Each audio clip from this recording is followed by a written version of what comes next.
In this video, you'll see how to exclude a file or files from a view in the workspace or project listing on the left-hand side of Visual Studio Code. Sometimes you want to do an exclusion of a certain file or file types because they're just never going to be edited. So why look at them in that left-hand listing? An example of a file like that is an executable file. You're not going to edit one of those. So let's find out how to do this. So over on the left, you see main. That's an executable file, and you can't even edit it. So why look at it?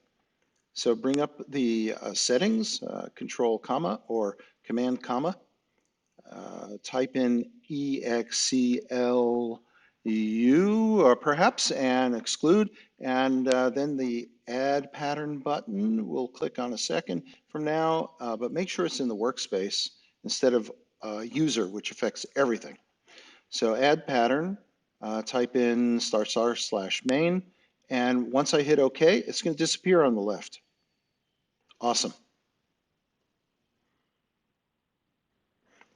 This time in the user space, because we want to do this for all projects, let's exclude a whole pattern of file names, or directory names.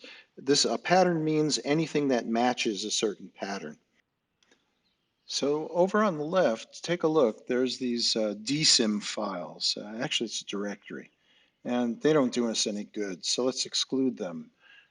This time in the settings, we're typing exclude, and notice we're in the user. So this is going to happen to all projects. So add a pattern and the familiar ** /, but this time it's a wildcard star and then a postfix. This is what the pattern. So .dsim, and when I hit OK, it's going to disappear from the left. As you see, it's gone.